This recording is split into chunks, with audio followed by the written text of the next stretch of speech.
وفي السور ذلك يوم الوعيد وجاءت كل نفس معها سائق وشهيد لقد كنت في غفلة من هذا فكشفنا عنك غطاءك فبصرك اليوم حديد وقال قرينه هذا ما لدي عتيد القيا في جهنم كل كفار عنيد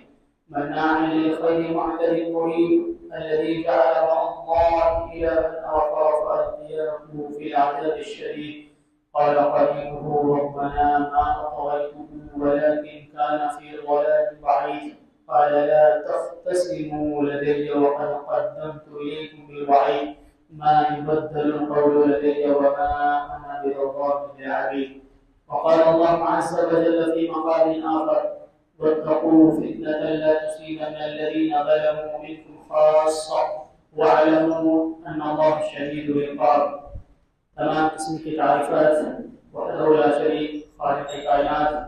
مالک المسلمان کے لیے ہے.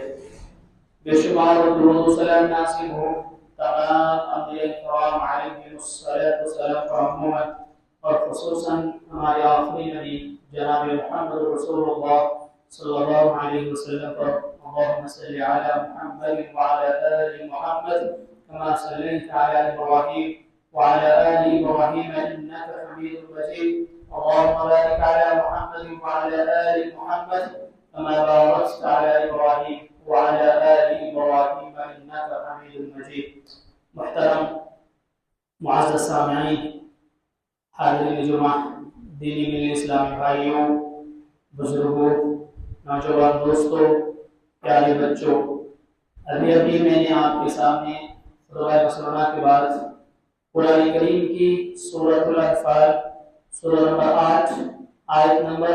25 سے ایک آیت کریمہ تلاوت کی. اس آیت کریمہ کے اندر اللہ تعالیٰ نے ارشاد فرمایا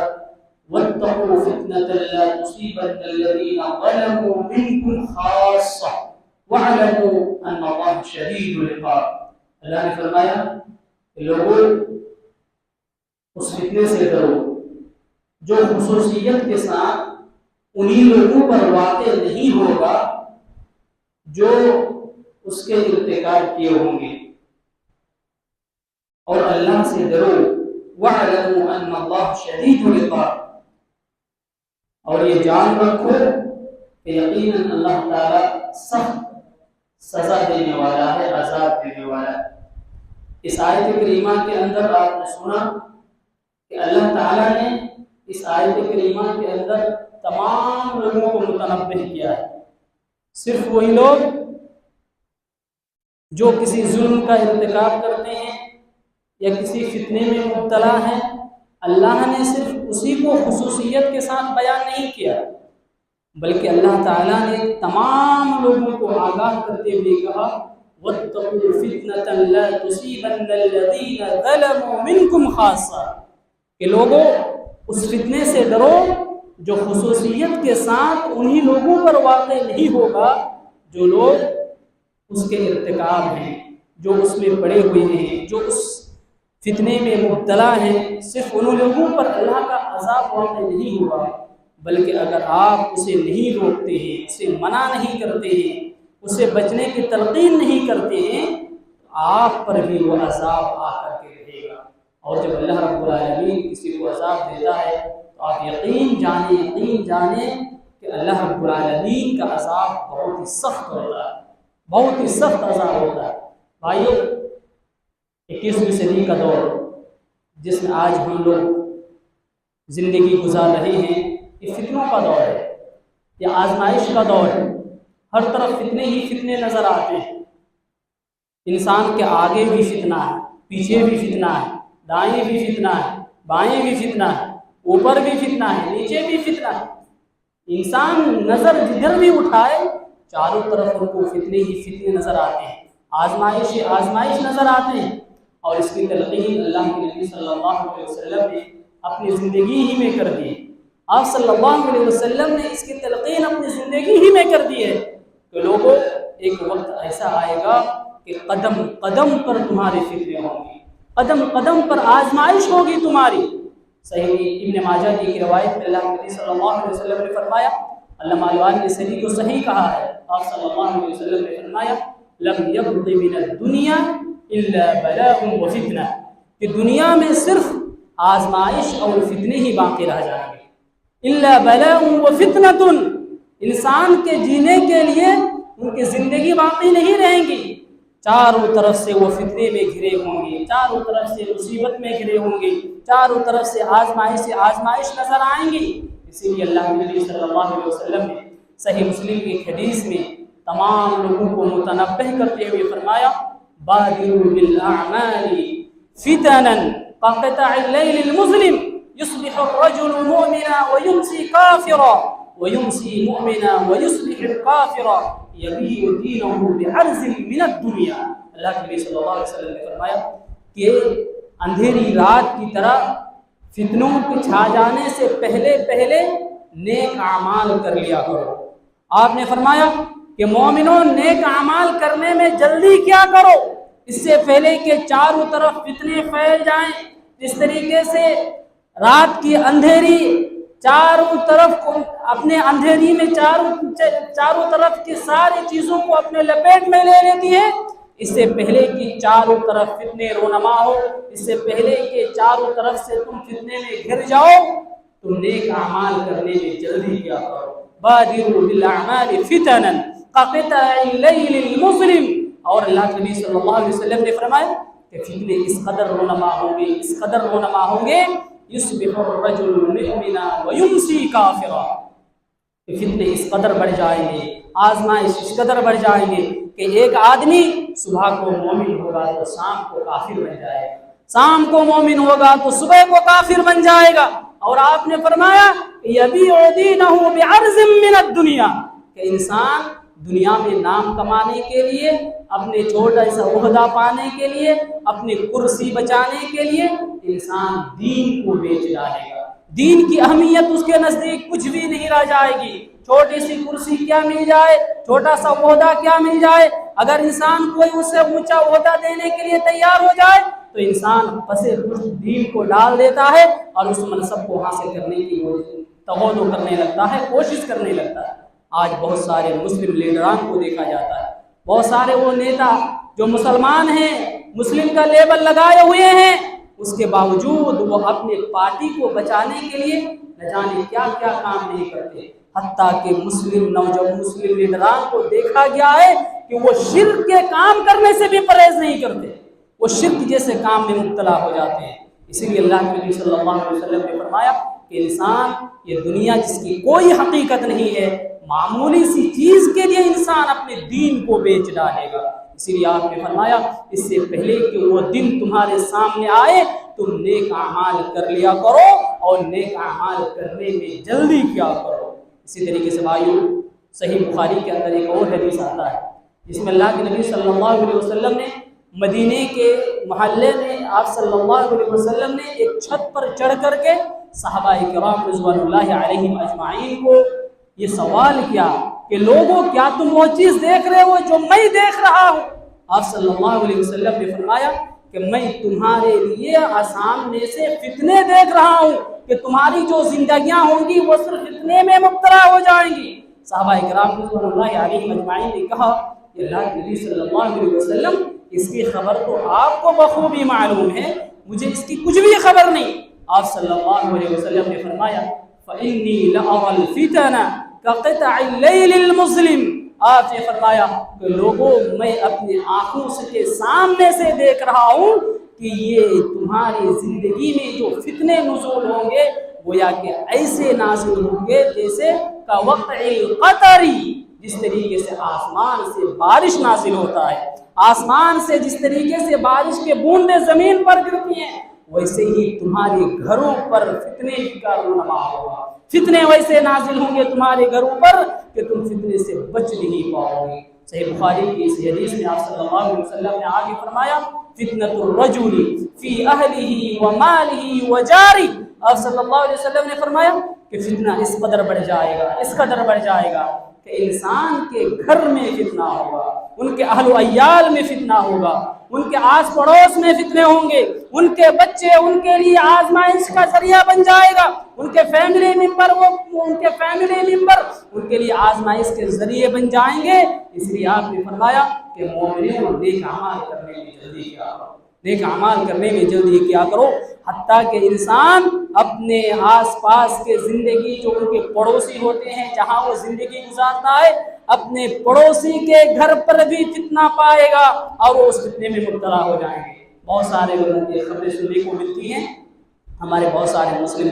گھرانوں میں جو لوگ پردیس چلے جاتے ہیں، باہر چلے جاتے ہیں کمانے کے لیے، اپنی زندگی کو اچھے طریقے سے گزر بسر کرنے کے لیے، دیکھا جاتا ہے کہ ان کے فیملی کے لوگوں کو، آس پاس کے لوگ جو ان کے پڑوسی ہوتے ہیں، ان کو ٹارچر کرتے ہیں، وہ ان کو ٹارچر کرتے ہیں۔ بہت دفعہ ایسا بھی سننے کو ملتا ہے، ان کے مال ہڑپنے کی کوشش کرتا ہے۔ بہت دفعہ ایسے بھی سننے کو ملتا ہے کہ ان کے عزت پر بھی حملہ کرنے کی کوشش کرتا ہے، نعوذ باللہ۔ جبکہ اسلام نے پڑوسی کو محافظ کا ذریعہ بتایا۔ پڑوسی جو ہوتے ہیں، پڑوسی کے لیے ایک پڑوسی کا یہ حق ہوتا ہے کہ اگر اس کا پڑوسی کہیں باہر چلا گیا ہے تو وہ اپنے پڑوسی کو گھر کے ممبر جیسا سمجھ کر کے وہ ان کے مال کی، ان کے اولاد کی، ان کی عزت کی حفاظت کرنے کی کوشش کرے۔ لیکن آج بالکل اس کے برعکس ہوتا ہے کہ انسان اس کے محافظ بننے کے بجائے انسان اس کے اولاد کو، ان کے مال کو، ان کی عزتوں کو لوٹنے کی کوشش کرتا ہے۔ بھائیو، ان تمام چیزوں سے ہمیں اور آپ کو بچنے کی ضرورت ہے۔ میں آپ کے سامنے، وقت بہت کم ہے، دور حاضر کے چند بڑے بڑے فتنے جو ہیں، میں انشاءاللہ 3-4 آپ کو گنا کر کے اپنی گفتگو ختم کروں گا۔ اس دور کا جو سب سے بڑا فتنہ جو چل رہا ہے آج کے دور میں 21ویں صدی میں، وہ سب سے بڑا فتنہ سوشل میڈیا کا فتنہ ہے۔ سوشل میڈیا، چاہے وہ پرنٹ میڈیا ہو، چاہے الیکٹرانک میڈیا ہو، چاہے کوئی اور میڈیا ہو، انسان سوشل میڈیا میں پڑھ کر کے اپنی زندگی سے لے کر کے اپنے دین و ایمان کو بھی ختم کر دیتا ہے۔ اور یہ سوشل میڈیا نے اتنا انقلاب برپا کر دیا ہے کہ انسان گھر پر بیٹھے بیٹھے پوری دنیا کا نظارہ کر سکتا ہے، گھر پر بیٹھے بیٹھے پوری دنیا کا نظارہ کر سکتا ہے۔ اور جب سے یہ 4G اور 5G کا جب سے یہ وقت آیا ہے، تب سے تو یہ ٹیکنالوجی اور ترقی کر گئی ہے، یہ ٹیکنالوجی اور ترقی کر گئی ہے۔ آج بچے کے ہاتھ میں موبائل ہے، بچے کے ہاتھ میں سوشل میڈیا ہے، اور اس سوشل میڈیا کے فتنے سے کوئی بھی محفوظ نہیں، چاہے ہمارے بوڑھے ہوں، چاہے ہمارے بچے ہوں، چاہے مرد ہو، چاہے عورت ہو، سب کوئی اس فتنے میں مبتلا ہے۔ اللہ بیان کرنے میں بھی شرم محسوس ہوتی ہے۔ کتنے ایسے واقعات سامنے آتے ہیں، آپ اخبارات کو اٹھا کر کے دیکھیں گے، سوشل میڈیا کا پلیٹ فارم پر جائیں گے، فیس بک ہے، ٹویٹر ہے، انسٹاگرام ہے، واٹس ایپ ہے، روزانہ آپ کو کوئی نہ کوئی ایسی خبر سننے کو ملیں گی جہاں آپ کو یہ خبر سننے کو ملے گا کہ فلاں مسلم لڑکی فلاں غیر مسلم لڑکے سے بھاگ گیا، فلاں مسلم لڑکی فلاں غیر مسلم لڑکے کے ساتھ ہوٹل میں جا کر کے رات گزار رہی ہے۔ یہ کس کا دین ہے؟ یہ سوشل میڈیا کا دین ہے بھائی۔ سوشل میڈیا نے آج مسلمانوں کو، مسلمان لڑکے اور لڑکیوں کو ارتداد کے دہانے پر کھڑا کر دیا ہے۔ اور یہی سوشل میڈیا ہے جس کے ذریعے سے بہت سارے مسلمانوں کے گھر اجاڑ گئے ہیں۔ 1 2 3 4 5 بچے کے ماں ہے، باپ ہے، اس کے باوجود وہ عشق کر بیٹھتا ہے سوشل میڈیا کے پلیٹ فارم سے۔ وہ فیس بک سے فرینڈ ریکویسٹ آتا ہے، وہاں چیٹ کرتا ہے، انسٹاگرام میں جاتا ہے، وہاں جا کر کے دوستی کرتا ہے، اور ایسے واقعات رونما سامنے اور ویسے واقعات نظر آتے ہیں۔ ایک دن پتہ چلتا ہے کہ اپنے تمام بچوں کو چھوڑ کر کے اپنے بوائے فرینڈ یا اپنے لور کے ساتھ وہ بھاگ گئی۔ بہت سارے نوجوانوں کو یہ دیکھا گیا ہے جو شادی کرنے کے باوجود بھی جب ان کی ازدواجی زندگی سے اس کو تعمیل نہیں ہوتی تو وہ دوسرے کے ساتھ فرار کی راہ اختیار کر لیتا ہے۔ بھائیو، یہ سوشل میڈیا بہت بڑا فتنہ ہے اس دور کا، بہت بڑا فتنہ ہے اس دور کا۔ اگر ہم اس فتنے کو سمجھنے کی کوشش نہ کریں اور اگر ہم اپنے بچوں کو اپنے فیملی کو اگر دین کی تعلیم نہ دیں اور اس سے پہلے اگر یہ سوشل میڈیا کا ہتھیار ان کے ہاتھ میں تھما دیں تو آپ یقین مانیں ایک دن وقت ایسا آئے گا کہ یہ بچہ تو اپنا نام اپنی زندگی تو برباد کرے گا ہی، وہ ساتھ میں آپ کی فیملی کو بھی لے کر کے ڈوبے گا، اپنے فیملی کو بھی لے کر کے ڈوبے گا۔ اپنے آنکھوں سے کئی ایسے واقعات دیکھے ہیں پٹنہ کے اندر اور دیگر اضلاع میں بھی کہ جنہوں نے بچوں کو پڑھنے کے نام پر موبائل دیے، پڑھنے کے نام پر بچے آن لائن کلاس کریں گے لیکن ان کے پاس کچھ بھی دینی تعلیم نہیں تھی، اللہ کا کچھ بھی خوف نہیں تھا۔ ایک وقت ایسا آیا پڑھنے کے وقت نام پر بچوں نے موبائل لیا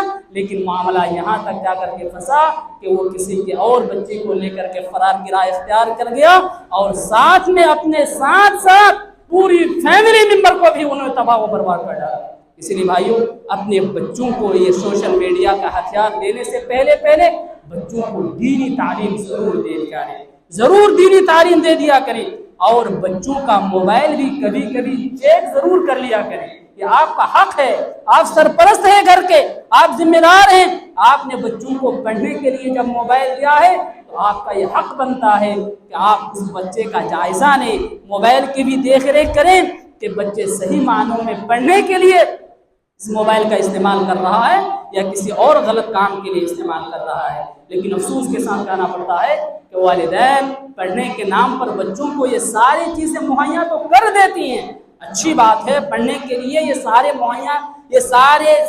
ساری چیزیں مہیا کرنا ہماری ذمہ داری ہے، لیکن اس سے کہیں زیادہ بچوں کی دین، اس کے ایمان اور اس کی زندگی کی حفاظت کرنا یہ ہماری ذمہ داری ہے، یہ ہماری ذمہ داری ہے۔ اس لیے تمام لوگوں سے گزارش کی جاتی ہے کہ آپ جہاں اپنے بچوں کو اعلیٰ تعلیم حاصل کرانے کے لیے سوشل میڈیا ان کو دیتے ہیں تو کبھی کبھار اس موبائل اور سوشل میڈیا کا بھی جائزہ لے لیا کریں تاکہ آپ کا بچہ غلط کام میں پڑھ کر کے اپنی زندگی کو اور اپنے دین و ایمان کا سودا نہ کر بیٹھے۔ اسی طریقے سے بھائیو دور حاضر کا جو ایک بہت بڑا فتنہ ہے وہ یہ ہے کہ بہت سارے نوجوان، خصوصاً نوجوان اور وہ نوجوان جو کالجوں اور اسکولوں میں پڑھتے ہیں جن کے پاس دین کی بنیادی تعلیم نہیں ہے، وہ لوگ انٹرنیٹ، گوگل اور بہت سارے چیٹ جی پی ٹی کیا نہ جانے آج کل سوشل میڈیا میں پلیٹ فارم آ گئے ہیں، اس کے ذریعے سے لوگ علم حاصل کرنے کی کوشش کرتے ہیں اور گوگل کے ذریعے سے، چیٹ جی پی ٹی کے ذریعے سے علم حاصل کر کے اپنے آپ کو علامہ سمجھتے ہیں کہ ہم سب سے بڑے عالم ہیں، اب عالم سے بڑھ کر کے بھی ہمارے پاس نالج ہے۔ بھائیو آپ یقین مانیں کہ یہ سوشل میڈیا اور یہ الیکٹرانک میڈیا، یہ تمام کی تمام چیزیں آپ کی ضرورتوں کو پورا کرنے کے لیے ہو سکتی ہیں، لیکن دین کی تمام باتیں آپ جا کر کے انٹرنیٹ میں حاصل کریں، آپ کو اس کی ضمانت دین اور اسلام ہرگز نہیں دیتا ہے۔ انٹرنیٹ میں، گوگل کے اندر، چیٹ جی پی ٹی کے اندر بہت ساری غلط چیزیں بھری پڑی ہیں جس کا آپ فرق نہیں کر پائیے گا، جس کو آپ کو محسوس بھی نہیں ہوگا کہ یہ غلط چیز ہے کہ صحیح چیز ہے۔ اسی لیے دین کا علم اگر آپ کو حاصل کرنا ہے تو آپ کو علماء سے جڑ کر کے، علماء سے لگاؤ لگا کر کے، علماء کے ساتھ رہ کر کے آپ کو دین کا علم حاصل کرنا ہے۔ امام شافعی رحمۃ اللہ علیہ نے ایسے لوگوں کے بارے میں فرمایا کہ جو لوگ علماء سے دور رہ کر کے صرف کتابی علماء بننا چاہتے ہیں، وہ اپنے سیلف اسٹڈی کر کے اپنے آپ کو علامہ بنانا چاہتے ہیں، ایسے لوگوں کی مثال بالکل ویسی ہی ہے جیسے کوئی انسان رات کی اندھیری میں لکڑیاں اکٹھا کرتا ہے اور بسا اوقات اس رات کی اندھیری میں اس لکڑی کے گٹھے کے ساتھ کبھی کبھار سانپ بھی آ جاتا ہے اور اس انسان کو ڈس لیتا ہے، اس کو پتہ بھی نہیں چلتا۔ تو ویسے ہی انسان جب علماء کے راستے کو چھوڑ کر کے، علماء سے دور رہ کر کے صرف گوگل اور انٹرنیٹ اور الیکٹرانک میڈیا یا سوشل میڈیا کو علم حاصل کرنے کا ذریعہ بنا لے تو کبھی کبھی ایسا بھی ہوگا کہ انسان اس سوشل میڈیا کے ذریعے علم حاصل کرنے کے ناطے اپنے آپ کو ہلاکت و بربادی کے راستے پر بھی اپنے آپ کو ڈال دے گا۔ بہت ساری مثالیں سے دیکھی گئی ہے اور صحیح بخاری کے حدیث ہے، صحیح بخاری کے حدیث میں آپ صلی اللہ علیہ وسلم نے الحبۃ السوداء کا نام لے کر کے آپ صلی اللہ علیہ وسلم نے فرمایا کہ جو یہ کالا دانہ جو ہوتا ہے نا، اس میں آپ صلی اللہ علیہ وسلم نے فرمایا کہ الحبۃ السوداء جو ہوتا ہے یہ انسان کے زندگی کے لیے بہت ساری بیماری کے شفا کے لیے یہ بہت مفید ہوا کرتا ہے، لیکن ایک جو گوگل اور انٹرنیٹ سے علم حاصل کیا کرتا ہے، ان لوگوں نے کیا کیا، الحبۃ کو الحیہ پڑھ لیا، جس کا مطلب ہوتا ہے سانپ کے، حیہ کا مطلب سانپ کے ہوتا ہے عربی میں، اور حبۃ کا معنی دانا ہوتا ہے عربی میں، صرف ایک نقطہ کا فرق ہے، اگر آپ نقطہ کو ہٹا دیجیے گا تو سانپ کا معنی ہو جائے گا، نقطہ ڈال دیجیے گا تو دانا کا لفظ استعمال ہو جائے گا اس میں، لیکن اس کو چونکہ انہوں نے کوئی گرامر سے وہ واقف نہیں تھا، انہوں نے کوئی قواعد نہیں پڑھے تھے، اور نہ ہی وہ مدرسے میں جا کر یا کسی بھی عالم سے جڑ کر کے انہوں نے علم حاصل کیا تھا، وہ بندہ چونکہ وہ اپنا سیلف اسٹڈی میں بھروسہ رکھتا تھا، اور سیلف اسٹڈی کرتے کرتے کرتے کرتے جب یہ حدیث اس کے سامنے آئی، اور صحیح بخاری کی حدیث جسے کوئی انکار نہیں کر سکتا، صحیح بخاری کی آتھینٹک حدیث کو انہوں نے پڑھا، الحبۃ کی جگہ الحیہ پڑھ لیا، نقطہ چھوٹ گیا ہے، پرنٹنگ کے دوران بہت ساری غلطیاں ہوتی ہیں، تو الحبہ کی جگہ الحیہ پڑھ لیا، اور اس نے سمجھا کہ جو کالا سانپ ہوتا ہے اگر اس انسان کا کوئی انسان اسے کھا لیتا ہے تو اس سے اس کی بہت ساری بیماری ختم ہو جائے گی، چنانچہ اس نے جنگل میں جا کر کے کالا سانپ کو پکڑا، کالا سانپ کو پکڑ کے لا کر کے گھر میں اچھی طریقے سے بنایا، اور بنانے کے بعد اس نے بھوجن کے طور پر اسے استعمال کر لیا، فوراً اس انسان کا موت ہو گئی، انتقال کر گیا۔ بعد میں پتہ چلا کہ انہوں نے جو یہ سارا واقعات اس لیے ہوا ہے کہ یہ بہت زیادہ سیلف اسٹڈی کرتا تھا، گوگل اور انٹرنیٹ سے یہ علم حاصل کیا کرتا تھا، اور اسی دوران ان کے مطالعے میں ایک حدیث آئی، الحبۃ کی جگہ الحیہ وہاں پر لکھا ہوا تھا، اور اس نے اس پر عمل کرتے ہوئے اپنے آپ کی زندگی کو تباہ و برباد کر ڈالا۔ اسی لیے بھائیوں، ہمیں اور آپ کو چاہیے کہ اگر ہم سیلف اسٹڈی کرتے ہیں تو کسی عالم کے رابطے میں آ کر کے سیلف اسٹڈی کریں۔ اگر آپ کو کوئی شک و شبہ لگ رہا ہے، کوئی چیز سمجھ نہیں پا رہے ہیں، تو عالم سے بات کیجیے، کال کیجیے، اسے رابطے میں رہ کر کے سیلف اسٹڈی کیجیے، تاکہ آپ کی زندگی بھی بچ سکے اور آپ کے ایمان اور دین کی بھی حفاظت ہو سکے۔ اسی طریقے سے بھائیوں، دور حاضر کے جو ایک فتنہ ہے وہ یہ ہے کہ نیم ملاؤں اور دعات و تبلیغ اور برادرس کے بہت بڑا فتنہ آج کل علماء ہو رہا ہے۔ برادرس جو علماء سے علم حاصل نہیں کرتے، جو مدارس میں جا کر کے علم حاصل نہیں کرتے، وہ ذانوِ تلمذ اختیار نہیں کرتے ہیں، بلکہ وہ دنیا میں معاملات پر اچھے ڈگری حاصل کرتے ہیں، اور ڈاکٹر بھی بنتے ہیں، انجینئر بھی بنتے ہیں، اور بہت زیادہ دنیاوی اعتبار سے بہت زیادہ اعلیٰ کوالٹی کا وہ علم حاصل کرتے ہیں، لیکن جب دعوت و تبلیغ کی بات آتی ہے، دین کا پرچار کرنے کی بات آتی ہے، تو وہ اپنے آپ کو علامہ سمجھ بیٹھتے ہیں، وہ اپنے آپ کو علامہ سمجھ بیٹھتے ہیں، اور اپنے آپ کو عالم سے بڑھ کر کے دعویٰ کر بیٹھتے ہیں کہ ہم اس سے زیادہ جانکار ہیں۔ بہت دفعہ ایسا دیکھا گیا ہے کہ جس مسئلے میں بہت سارے بڑے بڑے علماء موقوف اختیار کیے ہوئے ہیں، وہ اس میں زبان نہیں کھولتے، وہ ہاتھ نہیں اٹھاتے، کوئی تحریر نہیں لکھتے، لیکن بہت سارے برادرز کو یہ دیکھا گیا ہے کہ وہ اس مسئلے پر بلا جھجک بول دیتے ہیں، بلا جھجک بول دیتے ہیں، ایسا لگتا ہے کہ پوری دنیا کا علم اسی کے پاس ہے۔ ایسا اس لیے ہوتا ہے کہ ایسے لوگ علم کے اصول سے ناواقف ہوتے ہیں، علم کے اصول کو نہیں جانتے ہیں، دین کے جو بنیادی اصول ہوا کرتے ہیں، ایسے اصول سے وہ لوگ بالکل بھی واقف نہیں ہوتے، اور وہ سیلف اسٹڈی سے جو ان کا سیلف اسٹڈی میں آتا ہے وہ عوام کے سامنے بیان کر دیتے ہیں۔ اسی لیے اللہ رب العالمین نے قرآن کریم کے اندر سورہ انفال کے اندر یہ حق فرمایا، اللہ رب العالمین نے فرمایا انما یخشی اللہ من عبادہ العلماء، کہ یقیناً اللہ کے بندوں میں سے سب سے زیادہ اللہ سے جو ڈرتا ہے وہ علماء ہے، وہ دین کے علم رکھنے والے ہیں۔ ہمارے علماء آج بھی بہت سارے ایسے مسائل جسے اب بہت بڑے بڑے علماء نے حل نہیں کر پایا، ان مسئلوں پر آج بھی موقوف اختیار کیے ہوئے ہیں، خاموشی اختیار کیے ہوئے ہیں، وہ اس پر کچھ بھی نہیں بولتے، اور کہتے ہیں کہ آپ کو جو سمجھ میں آ رہا وہ کیجیے۔ لیکن بہت سارے برادرز وہ ان پر اپنے آپ کو بڑا پن دکھانے کے لیے، اپنے آپ کو بڑا ثابت کرنے کے لیے ایسے مسئلے پر جس پر علماء خاموش رہتے ہیں، ایسے علماء پر وہ بول کر کے عوام میں مشہور ہونے کے لیے غلط بیانی دے کر کے اپنے آپ کو خود بھی گمراہی میں مبتلا کرتے ہیں اور عوام کو بھی گمراہ کر دیتے ہیں۔ بھائیوں، آپ ایسے لوگوں سے بالکل متنبہ رہیں کہ جو لوگ دین کی تعلیم علماء سے جڑ کر کے حاصل نہیں کرتے، یا مدارس میں جنہوں نے جانوے تلمذ اختیار نہیں کیا ہے، اگر کوئی وہ فتویٰ فرائض کا کوئی بھی مسئلہ اگر وہ دیتا ہے تو آپ اس کو پہلے تحقیق کریں اور کسی علماء کے پاس جا کر کے اچھی طریقے سے اس کا جائزہ لیں، اس کے بعد پھر آپ اس پر عمل کرنے کی کوشش کریں، ورنہ ایسا ہی ہوگا جیسا الحبہ اور الحیہ کا جو واقعہ پیش آیا کہ انسان الحیہ پڑھ کر کے اپنے آپ کی زندگی کو ہلاکت اور تباہی میں مبتلا کر دیا، اس نے اپنی زندگی کو ختم کر دیا، برباد کر دیا۔ اس لیے بھائیو علماء کی قدر کیجیے اور علماء کی عزت کیا کیجیے اور علماء کو وہ مقام دیجیے جو اس کو اللہ اس کے رسول صلی اللہ علیہ وسلم نے دیا۔ آپ صلی اللہ علیہ وسلم کی حدیث صحیح مسلم کے اندر اور ابو داؤد کے اندر بھی موجود ہے، آپ صلی اللہ علیہ وسلم نے فرمایا لیس من امتی من لم یجل کبیرنا ولم يرحم صغيرنا ويعرف علماؤنا حقه۔ اور صلی اللہ علیہ وسلم نے فرمایا کہ وہ شخص ہماری امت میں سے نہیں ہے جو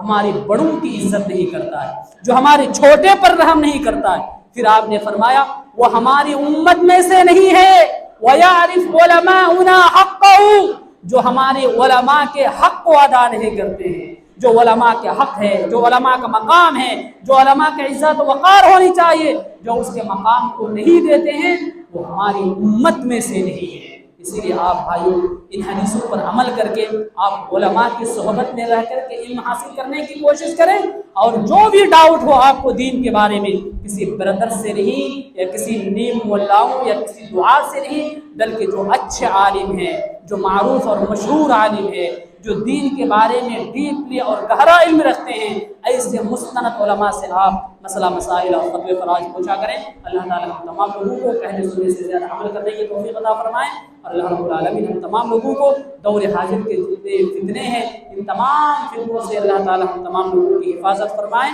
اور اللہ رب العالمین ہم تمام لوگوں کو دین پر ثابت قدمی عطا فرمائیں، اور اللہ رب العالمین جب تک ہم کو زندہ رکھے کلمہ توحید لا الہ الا اللہ پر زندہ رکھیں، جب بھی ہمارا خاتمہ ہو کلمہ توحید لا الہ الا اللہ پر خاتمہ آمین۔ ربنا تقبل منا انك انت السميع العليم، بارك الله لنا ولكم في القرآن المجيد ونفعنا واياكم بالآيات والذكر الحكيم انه كريم.